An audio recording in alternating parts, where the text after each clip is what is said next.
Are you ready to transform your living or working space into a masterpiece of design and sophistication? Look no further than WD Group Interiors, your ultimate solution for breathtaking ceiling designs and installations in Ghana and beyond. At WD Group, we understand that luxurious ceilings installations are more than just a structure component. Our Elegance series offers a world of possibilities to transform your dream into reality. Whether you're looking for a classic look, a modern touch, or unparalleled sophistication, our company has you at heart and we will deliver. Choose from an array of intricate patterns, from timeless geometric designs to captivating floral patterns. The best part of our business is our designs are completely customized and tailored to fit your budget, vision, and needs. Elevate your space with WD Group Interiors, where imagination meets reality. Contact us today on 057 975 455 for consultation. Let WD Group turn your ceilings and home interiors into a world of art.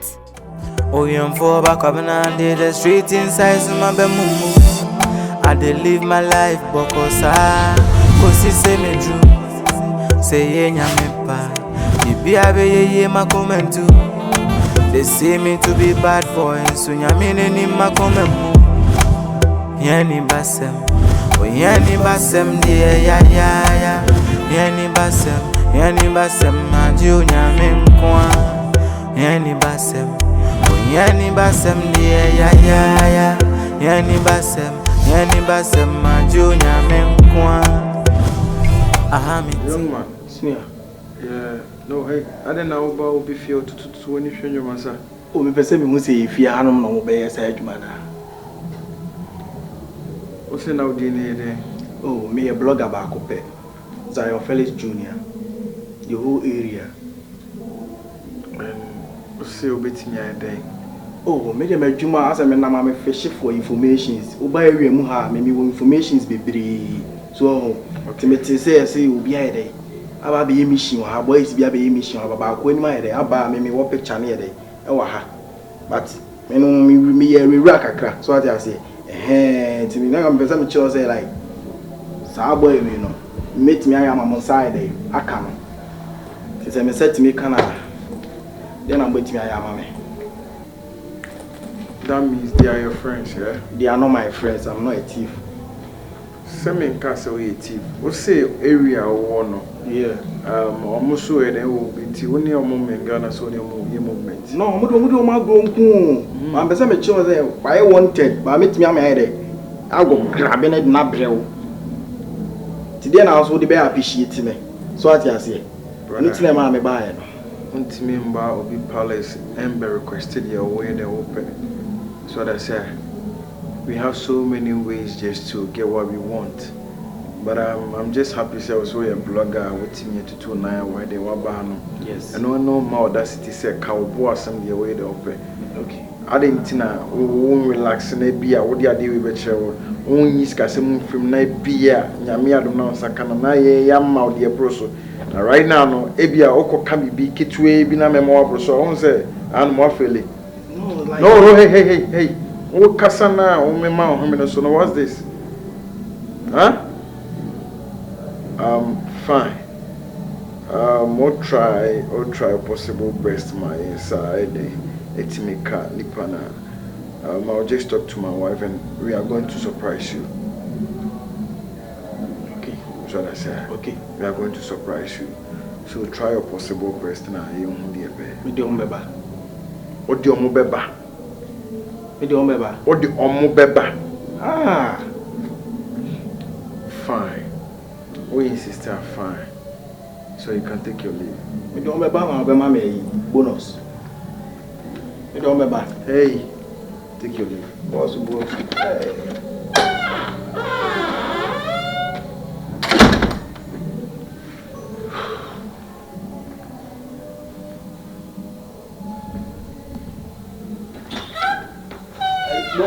Hey, don't be stupid. Come on, get out.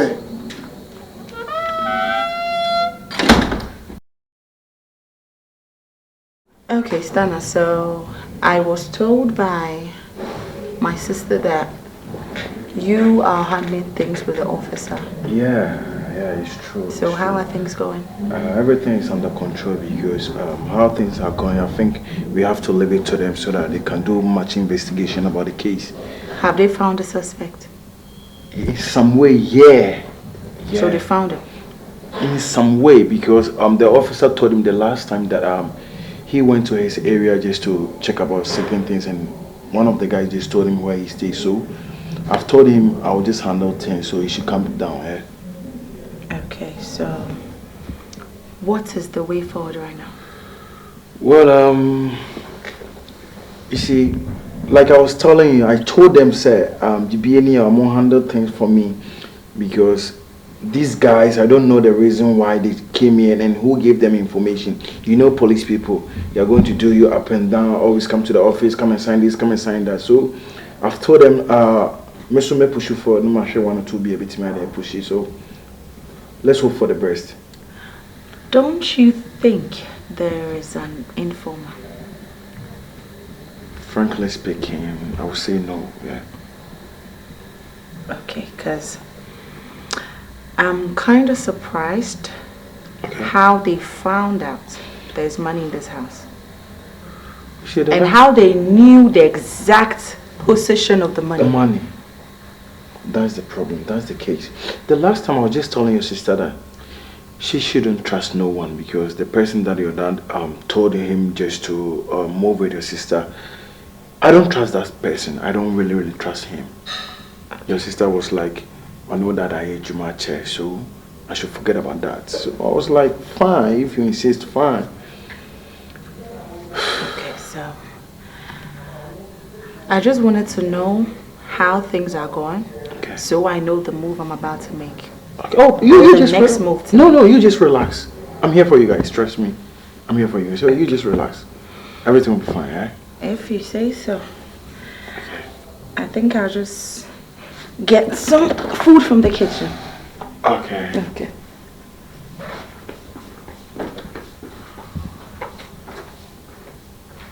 Yeah, quiet, ben some pina share me trim. Sakomotemia, Obia Ponsha many mo, Minyama Samaya Miana share me sim. Tiadum Yame, Obama Sre woo. Zawotemenia, Obama Fre woo. Mommy, where the man banner for Antimasia. Obana Antina made them now. That's what I said. Miss Row, Nyane Casatre. Sis kana wabefan on famra because me pese asem no ase be won na akoya asem ama wonyia asem. The reason why ohu ban posters e wa bontini na ne say ma ba me wife honum abewia nisika ska o papa dia man so on fan koye project but me e bema me street na say me ti game na say the buyer no the way I see me kasaya no. I love it. It's Mr. Talk to him because the next time now Mr. Abahanum again, maybe I wouldn't see me like this. Because what I watch you. Because what I so wouldn't know me and I wouldn't know me banana. I can wait to move papa me who be able to castle your soldier nimpo. Mr. I hear what you see, Metty baby, or Bunny baby is canon. Me ho, Jimmy, me pacho. Me perceive me share away it. Me pacho. Me be showered away in now, the children. Mommy, Shiana will be sharing here. I know wouldn't solve the problem. But right now, the main problem is, sir, Obano, on first canning the Embra. Papa, chill me feel. Because see I didn't in a case wishing in some. See I friend no mercy man. Ope some home baby I war. Health up. Obisa say ope nasty hostel opposite honum na Annette if you on. Mommy, see me, I'm not like this. But when I came here, no, I could see this sorrowful in you. Please talk to your son. Miss No said you will see me, don't see me, sir. No, please, no, please stand up. Stand up. What's the man standing up? Nyane kasache no fambra. Papa kasache de benya no. Na so be sebri yakopo hata suru we ya pa wa jeo. Papa je be bari tu be ba go yare da doctor be jesi kampo. Be sebri yakopo di bo wa jeo be si o. Ba na bizie. Fu bi baba wa je ba jeo. Be ba jeo be si o. A word from a king once spoken never come back unfulfilled. Papa! Oh, Papa! Oh! Hey! Ah! Hey! Hey, Kyekyeku! What does it mean you? What does it mean you? That is the guy away from. What does it mean? Ah, is it what physical na family? Ah, Kyekyeku.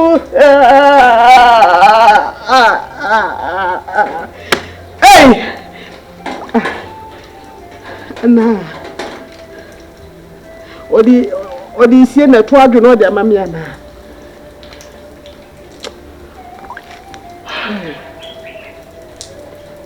Eto. Alas.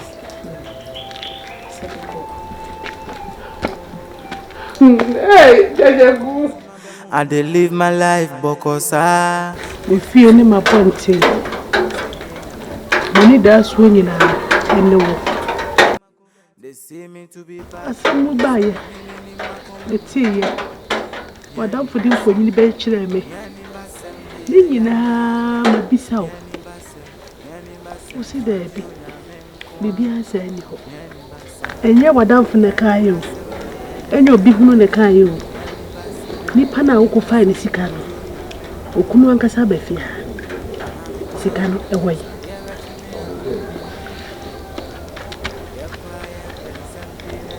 Mame. Minim nipa kura wo kire sa nipa no efiase. Ena asem oba fia be kai no se bi enti sa. Ewum se fio de be fia ho.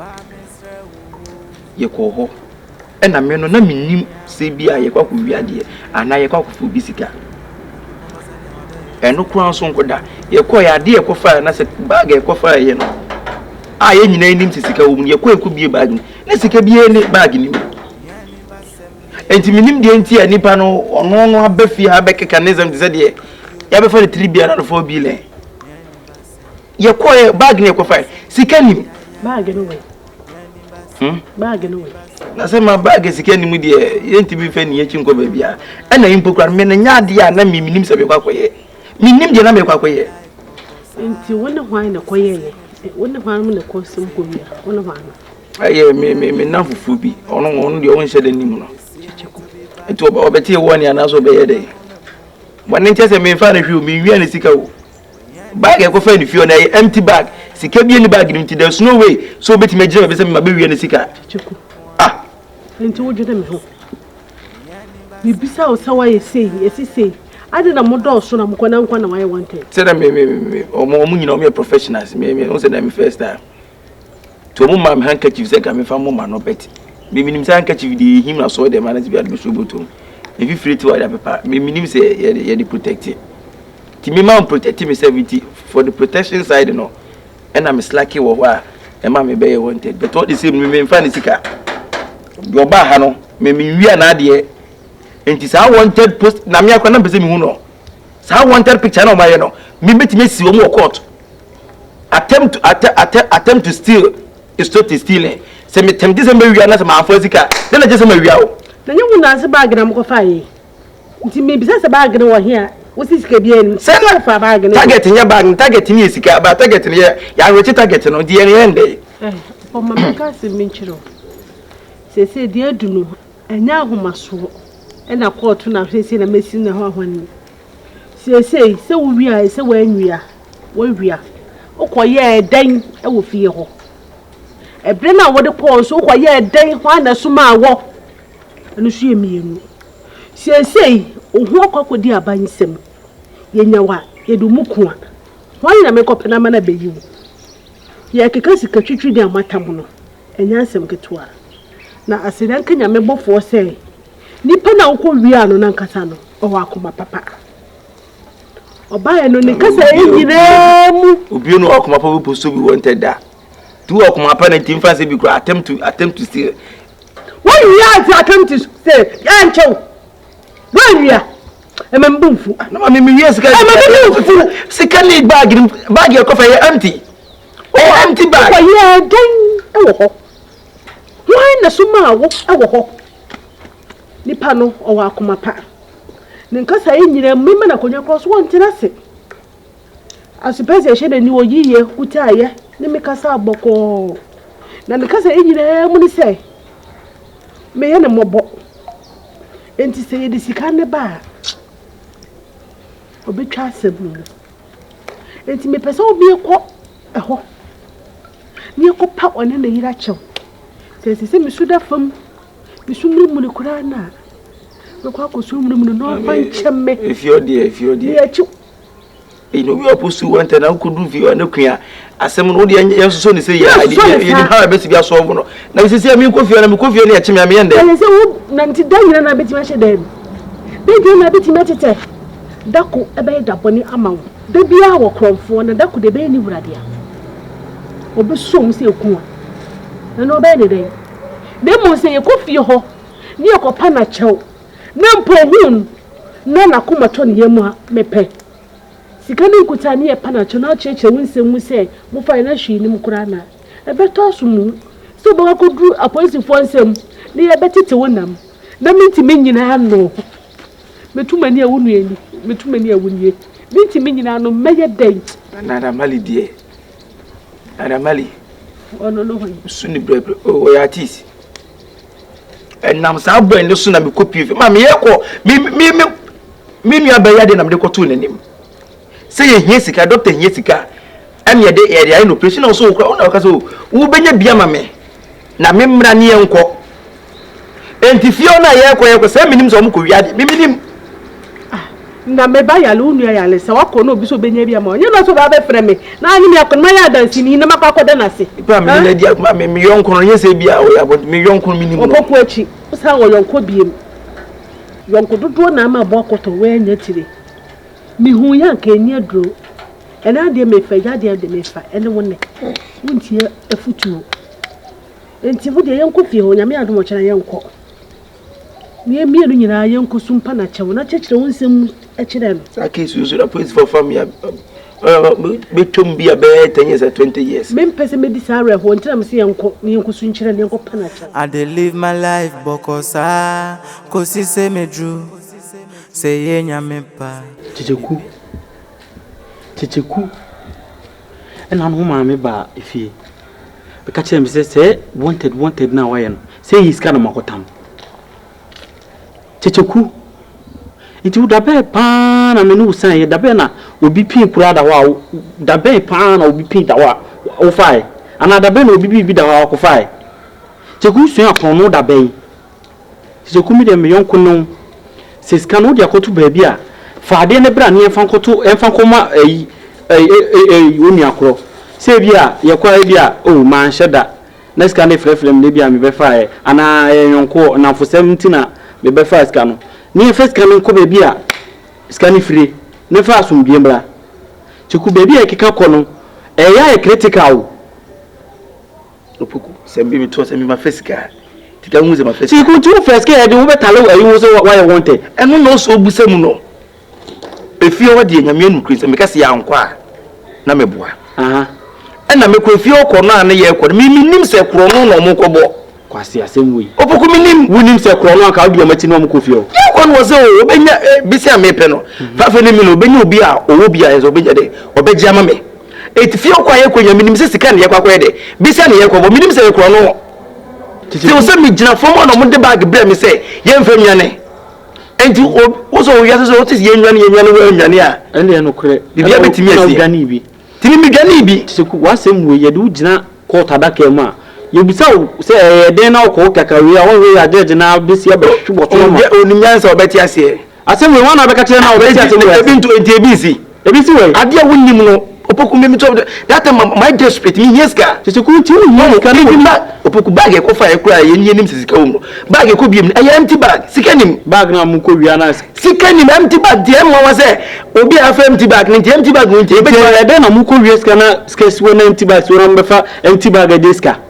ese me jina form na bag na na me kire so wo jina court adaka mu na se wo kan se mu mo se nwe ya judge ni be si abahwu wo so ma uti ahwe na wo ya judge menya judge de ba nsem a wo kan ni nti ase eni mini se na wo dwenye nyasa na bi judge so bedwe so no bedwe hu se wiase no esa wo esa timi ba titeku me die tie me yonkno se sika no wo ba bia ana sika na kodi obi wa titeku yemfa enkoji sika no ne yemfa wo se sika no se me frɛ sika na se bia me saka sika kesika no ka me bi be chele mu zapa ma wie sika titeku nkofo ni abro de kika kona hwe ye jeliwa ye chiu se ni jeliwa nga 100 years kure so ena de omu se de music kan o ma hwe no mbechu ma o mbechu ma me aka ho so o ere afiro mo se mabusu of more than prisoners o chi ma so ere na you na first kan ne ba na first kan it is a ye bo na wo first kan ma ye me fa na ma me to kan na ma me no emra ye kwesa na ujina he tina ho no masa ti opoku ma me kan chiro ewi ase be ma na nu madu anwu no ena me no case no the injustice case na nto me so no ye say one sika no na sika ni bag ni mu sika ni bag ni mu ankosi ase no ka mo obi nte se na sika na ko ye den ha anene bia wo ko ye den hon na judge ni betime abusa na sa no betime butu asun kura ko to ba bi na wo ko ye na wa nko fe sika na wa ko fa bibi na wo ko ye den so nko kura so nka tu fie sa na tie hono no sa no betime di kotopa ifa bibi asun mo koto blues be wura wonu ma mo se wiate teteku hon to mo se nyina koto wo bi da e bia o to nsan so bia nipa ni edi ni case ni so no ibufu a teteku judge fo no mo trimo so mo yo intimo scan bia mi se no me yevan se me se bi me yi kakra mi hu kakra mi wonu kakra inti ye bia scan akodi kila bi wonu ma wo de ka kire mi me die ni mu am akodi scan scan no eye empty bag ya mfa sika teteku sa se fe sika opogo tie me kasa tie me tie ye fe sika di me akura ana se me minimu wo de empty sa ne wo da prison me minia no na ma make bibi se de adu no se ekufie o efie be ni me ekofa yi no ana man ko na se mo ye o sinka o pese ko na anka ye ko hu bra no na ke ko pa ne chew because ade amanfa de baby amako wi ade no mo se ekufie o no na do ya na wo fi se why wanted ana umu ye pe wacho na wa awusa de wuko dan ye tu asem koto paint sana tie ipe ye tu wi a paint ro ye ndai titeku we eno no san ye chi wa ye nchi usa ko wo chi wa bo wi a wo panye ansa kwa no do police station wo de e ma mun tram ba biala ba bia se scan she ne ye hwehwe o so ka bia ni ba bia sika she he na sika sanga mo yi ma sana ba so ma no dia se sika she bia ka mo yi nipa ni bra bre nipa ya potempo ya mo asente ya na okodi di obi achi na ke wakofa won akoto asem ye kasa o me kasa na so ya no sa mo asente ya wanted within be week ni nipa na tiase no kwa woni nye se ya posu no wanted se o so okura ni gigi on da so tiase won kwasa won na no wase o sori a won na no wase kwa na da bia na sika ya mi ni sika ka bare se ka me ma metia etia no na ye mo wanwa no e bia mo ye group na mo ko na sika no mo ko gi ye na kodi obi ho eno no zu tu ntimi ka sika bia nkodi ya nko sika na fa bag no na empty bag sika nim